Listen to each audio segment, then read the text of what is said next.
ஸல்லல்லாஹு அலைஹி வஸல்லம் சொன்னார்கள், அல்லாஹ்வோடு உண்மையான முறையில் வெட்க குணத்தோடு நடந்து கொள்ளுங்கள்.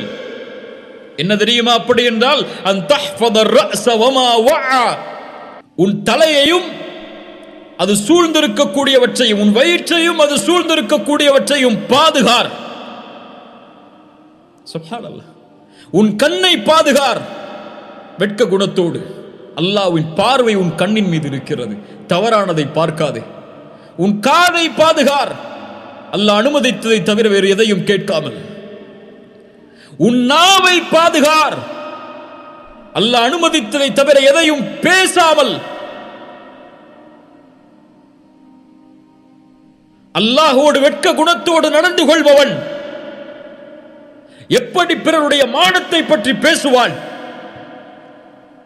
எப்படி பிறருடைய குறைகளை பற்றி பேசுவான். தன் குறையால் வெட்கி கூடியிருக்க மாட்டான் அவன், தன்னை பார்த்து அழுதிருக்க மாட்டான் அவன். ஃபலா துஸக்கு அன்ஃபுஸக்கும், உங்களை நீங்களே பரிசுத்தப்படுத்திக் கொள்ளாதீர்கள். அல்லாஹ் தான் அறிந்தவன், அல்லாஹ்வை அஞ்சியவர்கள் யார் என்று. நாவை பாதுகாருங்கள், வயிற்றையும் அது சார்ந்த உறுப்புகளையும் கற்பை பாதுகாருங்கள். ரசூலுல்லாஹ் சொன்னார்கள், யா ஷபாப், வாலிபர்களை கேளுங்கள், இரண்டு உதடுகளுக்கு இடையே இருக்கக்கூடிய நாவையும் இரண்டு தொடைகளுக்கு இடையே இருக்கக்கூடிய மர்ம உறுப்பையும் பாதுகாப்பதற்கு, ஹலாலான முறையில் பயன்படுத்துவதற்கு யார் எனக்கு வாக்களிக்கிறார்களோ அவர்களுக்கு சொர்க்கத்திற்கான வாக்குறுதியை நான் அளிக்கிறேன். ரசூலுல்லாஹ் ஸல்லல்லாஹு அலைஹி வஸல்லம் அவர்கள் சொன்னார்கள். சுப்ஹானல்லாஹ்.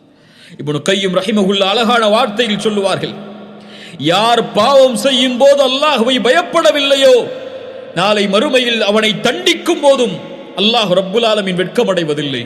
பாவம் செய்யும் போது யார் வெட்கத்தை அல்லாஹ்வோடு கடைபிடிக்கவில்லையோ அவரை தண்டிக்கும் போது நாளை மறுமையில் அல்லாஹ் வெட்கத்தை கடைபிடிப்பதில்லை. யார் பாவம் செய்யும் போது அல்லாஹ்வோடு வெட்க குணத்திலே நடந்து கொள்வானோ நாளை மறுமையிலும் அல்லாஹ் அதே குணத்தோடு நன்மைகளை கொடுக்கும் போதும் அவனை மன்னிக்கும் போதும் நடந்து கொள்வான் என்று